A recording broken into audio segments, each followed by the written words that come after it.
ভাইয়ের জীবনে স্বপ্না নামের এক মেয়ে আসে। তারা দুজনকে অনেক ভালোবাসে। বিয়ের দিন আমরা বরযাত্রী হয়ে যাওয়ার প্রস্তুতি নিচ্ছিলাম। ঠিক সেই সময় খবর আসে বিয়ে বাড়িতে আগুন লাগে, আর সেই আগুনে স্বপ্নাপু পুরো একদম তপ্ত হয়ে যায়। দেখেন, আমি আপনাকে বিয়ে করতে চাই, মানে আপনি আমাকে বিয়ে করবেন এবং বিয়ের পর আমাদের অনেকগুলো বাচ্চা হবে। আমি আপনার ওয়াইফ হতে চাই। আমি তোমাকে ভালোবাসি। I love you Rocky. আমি তোমাকে মন দিতে চাই। কি চাও তুমি? কিছু না, আগের একটা হিসাব বাকি ছিল, সেটা আগে ফেরত দেবো, তারপর যা বলা সেটা বলবো। করো।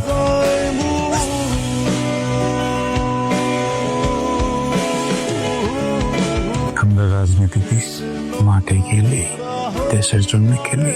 অনেকেই অনেকভাবে আমাদের ফাঁসানোর চেষ্টা করে, আমাদের নামে কয়েকশো মামলা থাকে।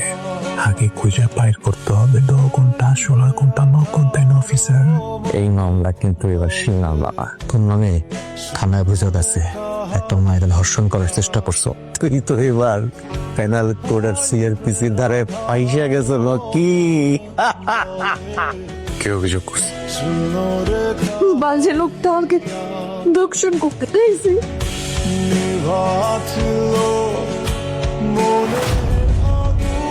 আমি যদি ভুল না হয়ে থাকি, এটা আমাদের বাড়ি, রাইট?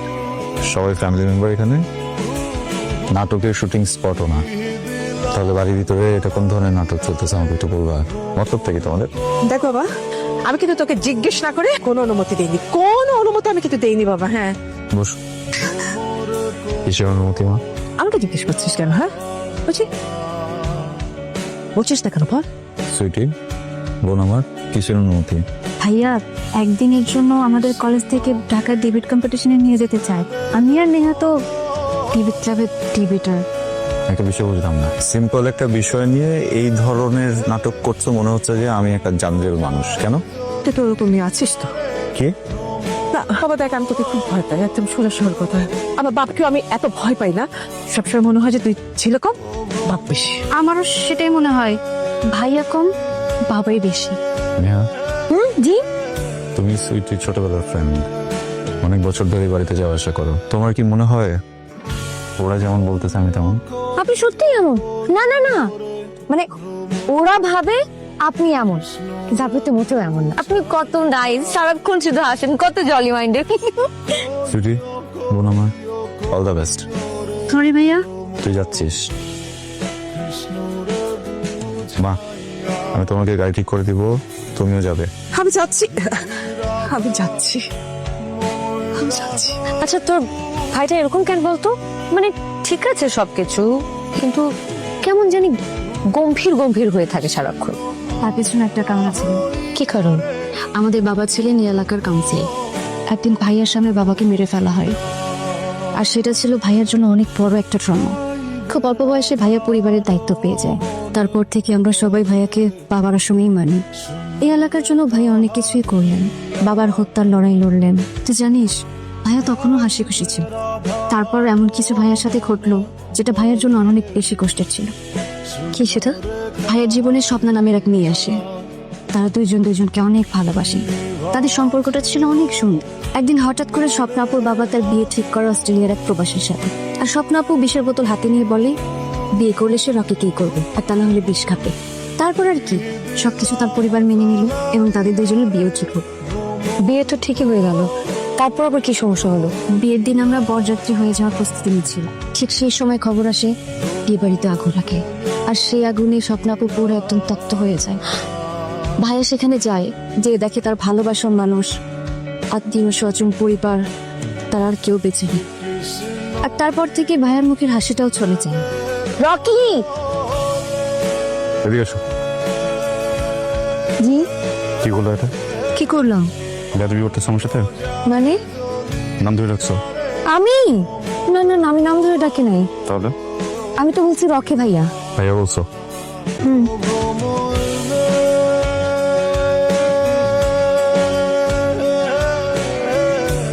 সরি সরি, আমি না আপনাকে জড়াই ধরতে চাই না। আমি ওই যে ওকে জড়াই ধরতে গিয়ে।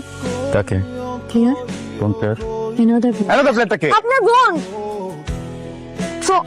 বেরো। ভাই একটা কথা বলার ছিল। কয়দিন যাবৎ নিহাকে কিছু ছেলে ডিস্টার্ব করে, আর এই বিষয়টা নিয়ে অনেক ডিস্টার্ব। তুমি যদি বিষয়টা একটু দেখতে খুব ভালো হতো। এই যে আমি প্রত্যেকদিন এই রোড দিয়ে হেঁটে যাই, আর ওরা এখানে দাঁড়ায় আমাকে ডিস্টার্ব করে। নাম কি? নাম তো আমি জানি না। দেখতে কেমন? আমি জানি, কিন্তু ওদের সামনে আমি বলতে পারবো না। আমাদের সামনে বলতে পারবো না মানে আমরা কি মানে মানুষের বিবরণ দিবার আমগো সামনে বলতে পারবো না, এটা হয় নাকি? ওদের সামনে আমি বলতে পারবো না। ওদেরকে বলেন দূরে যে দাঁড়ায় থাকতে, বেশি দূরে যাওয়া লাগবে না, একটু দূরে গেলেই হবে। বলো দেখতে কেমন ছিল? সবার কথা আমি বলতে পারবো না, কিন্তু একজনের কথা আমার মনে আছে। সে দেখতে আপনার মতো, শুধু একটু কম হাসে। একটু হাসলে কি হয়? প্রবলেম কি তোমার? কি হয়েছে? আমি খুব সহজ সরল কথাবার্তা বলি, সোজা সাপটা কথা বলি, আমি এত ঘুরে পেঁচা কথা বলতে পারি না, ঠিক আছে? আমি আপনাকে বিয়ে করতে চাই, মানে আপনি আমাকে বিয়ে করবেন এবং বিয়ের পর আমাদের অনেকগুলো বাচ্চা হবে। আমি আপনার ওয়াইফ হতে চাই। আমি আপনাকে, মানে তোমাকে ভালোবাসি। I love you Rocky. আমি তোমাকে মন দিতে চাই। খুশি দেখাইছো না ব্যাটাগিরি? একটা কেন, আর 10টা থাপ্পড় দাও আমাকে, আমার কোনো সমস্যা নেই। মানুষের কাছে হইতে পারে তুমি আমাকে থাপ্পড় মারছো, কিন্তু আমার কাছে এটা কি জানো, যে তুমি আমার শরীরের প্রথম স্পর্শ। আমি তোমাকে ভালোবাসি। দেখো মেয়ে, তুমি আমার ছোট বোনের ফ্রেন্ড, বয়সে আমার থেকে অনেক ছোট, এই জন্য কিছু বললাম না। নেক্সট টাইম যদি আমার বা আমার বাড়ির আশেপাশে দেখি খুব খারাপ হয়ে যাবে। হয়েছে তো, ভালোবাসেন ওই মেয়েটাকে। প্রত্যেকদিন যাও ওর কবরে, আমিও যাই প্রত্যেকদিন গিয়ে ওর কবর পরিষ্কার করে দিয়ে আসি, কারণ আমি তোমাকে ভালোবাসি। তোমার কাছে কি মনে হয়, তুমি যদি অন্য কারোর সাথে জীবনটা সুন্দর করে সাজাও, তাহলে তোমার সাথে চিট করো? তোর ফ্রেন্ড কি অসুস্থ নাকি? আসে না যে? ভাই আমি সঠিক বলতে পারবো না। অনেকদিন বলে আমার সাথেও দেখা করে না। ওকে এই বাড়িতে আসতে বলে যে শুধু নাকি ও ব্যস্ত আছে। তাই তবে ভাইয়া, হঠাৎ করে তুমি ওর কথা জিজ্ঞেস কেন করলে? এমনি জিজ্ঞেস করছি। ওকে। কি একটা পরিস্থিতির ভিতর দিয়ে যাইতেছি আমরা। মেয়েদের চোর মারার পর থেকে ভাইয়াকে এমন চুপচাপ হয়ে গেছে, দেখছোস? আপনারা এখানে? ভাবি, আপনি আমার যেরকম দেখতেছেন, আমি কিন্তু এরকম ছিলাম না। নেশা পানি করতাম, চিন্তাই করতাম, এটারই লাইফ মনে করতাম, এটা নিয়ে পড়ে থাকতাম। অনেক কিছু মনে হইতো নিজের। রকি ভাই না আমারে বুঝাইছে এটা আসলে লাইফ না। আমার সেই জায়গা থেকে রকি ভাই নিয়ে আসছে। রকির বাবারে যে লোকটা খুন করছে, আমি ওই লোকটার ছেলে। আমার বাবাই রকি বাবারে খুন করছে। এখন এই অবস্থায় মানে বাবার ফাঁসি রায় হয়ে গেছে, সন্তানের জীবনে যেটা প্রভাব পড়বেই। আমার পড়ছিল, আমি ছিটকে পড়ছিলাম লাইফ থেকে। তুমি ধরে নাও রাস্তার ভিক্ষুক হয়ে গেছিলাম। সেখান থেকে আমার কে ফিরে আনছে জানো?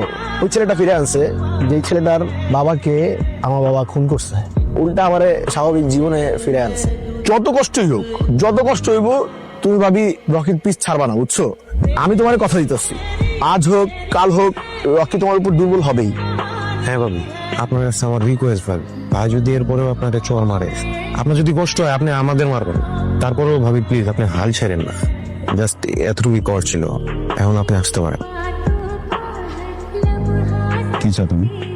কিছু না, আগের একটা হিসাব বাকি ছিল, সেটা আগে ফেরত দেব, তারপর যা বলা সেটা বলবো। কি হলো?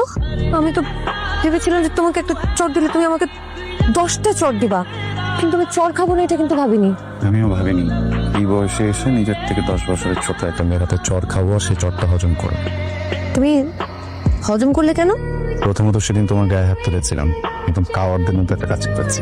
আর দ্বিতীয়টা, ন্যাকামি করো কেন? হ্যাঁ, মেয়েদের মতো ন্যাকামি করো কেন? এরকম ন্যাকামি তো আমার করার কথা, তুমি ন্যাকামি করতেছো কেন? আমি তোমাকে ভালোবাসি রকি। হাফিজ, এই করে আমি ভালোবাসাই শব্দগুলোকে মনে ভয় পাই। মানুষের শক্তি কমিয়ে ফেলে, দুর্বল করে ফেলে, পার্সোনালিটি কমিয়ে দেয়।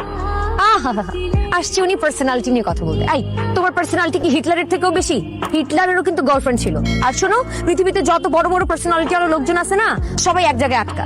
খালি আমার কপালটাই খারাপ যে আমি এরকম একটা মানুষকে ভালোবাসছি। সবই আমার করতে হয়। কোথায় তুমি আমাকে প্রপোজ করবা, উল্টা আমার তোমাকে প্রপোজ করতে হয়। ভালোবাসা সুন্দর, কিন্তু ভালোবাসার মানুষ যখন হারিয়ে যায় ব্যাপারটা খুবই কুৎসিত। আর এই ধরনের মানুষগুলো আবার কখনো নিজেকে গোছাতে পারে না, শেষ হয়ে যায়। কি ব্যাপার, কিছু বলতেছো না কেন? আরে এটার মানে কি? পজিটিভ না নেগেটিভ? তার মানে পজিটিভ। আই রকি শোনো, আই লাভ ইউ টু।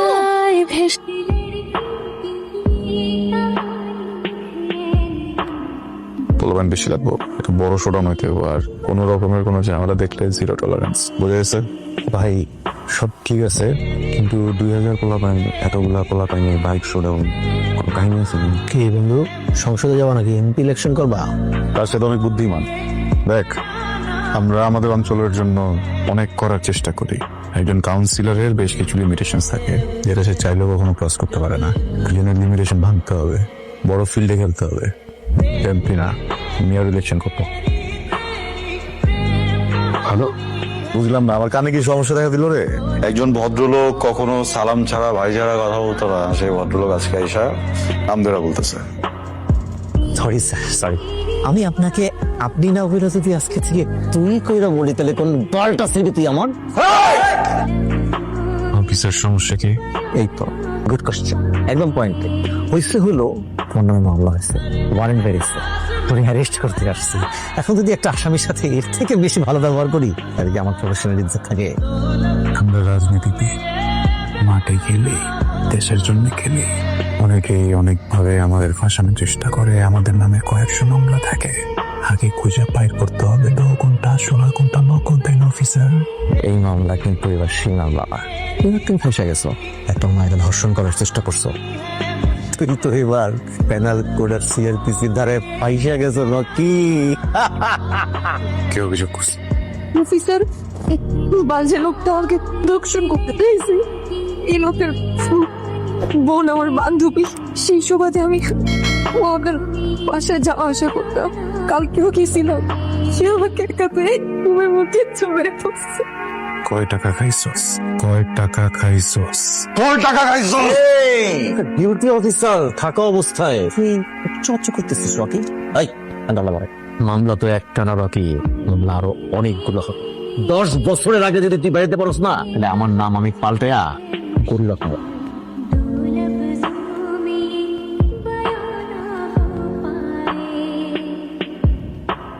ও আমার বান্ধবীর রূপে একটা বেইমান ছিল, যেটা আমি কোনোদিনও বুঝতে পারিনি। শুধুমাত্র ওর কারণে মা মারা যাওয়ার সময় তুমি পাশে থাকতে পারিনি। মায়ের জানাজার সময় আমাকে প্যারালো মুক্তি নিয়ে আসতে হলো। আমি ওকে কোনোদিনও ক্ষমা করতে পারবো না। মেয়েরা শুধুমাত্র আপনার জীবন নষ্ট করে নাই, আমাদের সবার জীবনই নষ্ট করছে। আমার ক্ষোভটা ওই মেয়েটার উপরে, যে আপন সাইয়া আমার ঘরে উঠছিল, যে আমার জীবনে আমার সব থেকে কাছের মানুষের সঙ্গে থাকে দিচ্ছিল। যখন তারা আমি পাচ্ছে আসতে দিছি, মুখ বরাবর কটকাস। ওর জন্য আমি আমার মায়ের শেষ পরের মতো দেখতে পারি না। আমার একটা মাত্র বোন, ওর জন্য আমার বোনটারে এখন পর্যন্ত বিয়ে দিতে পারি নাই। শুটনি, এখানে নিয়ে আসছো কেন আমাকে? মেরে ফেলতে পারলে না? মারো। এত সহজে মুক্তি, এত সহজে মুক্তি আমার সাথে চাচা করছস, তারপর যদি তোর এত সহজে মুক্তি দেওয়ার তো অনেক আগে একটা বুলেটের কপালে মাঝখান থেকে ছিদ্র করে বেড়ে যেতে। অত সহজ টাকার জন্য এমন করছিস না আমার সাথে? কত টাকা পাইছস তুই? তোর কি পুরো লাইফ বদলাই গেছে? অনেক হ্যাপি আছিস? কত টাকার বিনিময়ে আমার সুখ দেখছস? পরে খুব ভালো আছিস এখন? ভালো নাই, তুমি আমার এত সুন্দর একটা জীবনটাকে নষ্ট করে দিছো। আমার এত সুন্দর সাজানো গোছানো জীবনটাকে তুমি ধ্বংস করে দিছো। গল্প বানাস, কথা বানাস, আমি তোর সুখ নষ্ট করে দিচ্ছি কেমনে? তুমি আমার জীবন থেকে সব থেকে সুন্দর জিনিস, যেটাকে আমি আমার লাইফের থেকেও বেশি ভালোবাসছি, সেই জিনিসটা আমি তোমার ছিনাই নিছি। আমার বাবা তোমার শিক্ষক, আর তুমি আমার বাবার ছাত্র। একটি ছাত্র হয়ে তাও আবার একটা মিথ্যা অপবাদের উপর ভরসা করে ঘটনাটা সত্য নাকি মিথ্যা যাচাই না করে অন্য মানুষের কাছ থেকে শুনে তুমি আমার বাবার গায়ে হাত তুলতে পারি না। আমার বাবা একজন সহজ সরল মানুষ, সৎ মানুষ ছিল। আর যদি আমার বাবা কোনো ভুলও করে থাকে, সেটার জন্য তো এই পৃথিবীতে আইন আছে। তুমি কি আমার বাবার বিচার কর? তুমি সবার সামনে আমার বাবাকে যে অপমানটা করেছো, সেটা সে সহ্য করতে না পেরে দুঃখে কষ্টে আমাকে ছেড়ে পৃথিবী ছেড়ে চলে গেছে। হ্যাঁ, তুমি এখন বলবে যে আমি সরাসরি তোমার বাবাকে খুন করিনি, কিন্তু তুমি পরোক্ষভাবে আমার বাবার খুনি। আমি যদি বলি যে তুমি আমার বাবার খুনি, তাহলে কি এটা ভুল হবে? তোমার জায়গা থেকে তুমি ঠিক, আর আমার জায়গা থেকে পৃথিবীটাই এমন, এই সমাজ এমন, এই সমাজের মানুষগুলো এমন। একটা মেয়ে যখন ভিকটিম সেজে কাঁদতে কাঁদতে অনেক মানুষের সামনে এসে কোনো মিথ্যা কথাও বলে, আমরা চোখ বন্ধ করে সেটাকে সত্য মনে করে নেই। এটা আমার থেকে ভালো কে জানে বলো? এটা তোমার থেকে ভালো কে জানে বলো। আমার সাথে এমনই কিছু একটা ঘটেছিল। একটা মেয়ের সামনে এসে কাঁদতে কাঁদতে এমন ভাবে বলল যে তোমার বাবা তার সাথে খারাপ করেছে, অবিশ্বাস করতে পারেনি। আর তুমিই বলো, আমি যে জায়গা থেকে কাজ করতাম সেই জায়গা থেকে যদি ভাবি একজন পাপী শিক্ষক হোক, বাবা হোক, ছাত্র হোক, প্রশাসন হোক, আর যেই হোক, আমার জন্য তো সে পাপী, তাই না? আমি শুধু সে সময় একজন পাপীকে শাস্তি দিয়েছি, আমার কিছুই না। যেদিন তোমার মিথ্যা কথাগুলোর জন্য পুলিশ আমাকে ধরে নিয়ে গেল, আমার নামে একটার পর একটা মামলা দেয়া হলো, আমার মা ওগুলো নিতে পারেনি। এই ঘটনার পর এই সমাজ, এখানকার মানুষজন কেউ আমার মাকে ভালো মতো থাকতে দেয়নি। সবাই তাকে ধর্ষকের মা বলে ডাকতো। এটা কতটুকু কষ্টের, কতটুকু অশান্তির তুমি বুঝো। আমার মা এটা নিতে পারেনি। দিনের পর দিন এই কষ্টগুলো তাকে দুমড়ে মুচড়ে খেয়েছে। আর একদিন সে আমাকে ফেলে একেবারের জন্য চলে গেল। আমি যখন প্যারোলো মুখকে নিয়ে আসি, ততক্ষণে আমার মাকে দাফন করা হয়ে গেছে।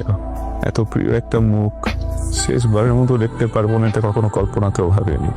আমার ছোট বোন, যার কাছে তুমি ছিলা বেস্ট ফ্রেন্ড, যে তোমাকে ছাড়া কখনোই কিছু বুঝতো না। আমি যদি বলি তুমি তার জীবনটা নষ্ট করেছো, আমি তোমার যে ক্ষতি করেছি আমি জানি তার ক্ষতিপূরণ আমি কোনোদিনই তোমাকে দিতে পারবো না। তুমি আমাকে ক্ষমা করে দিও। আমাকেও তুমি মাফ করে দিও প্লিজ।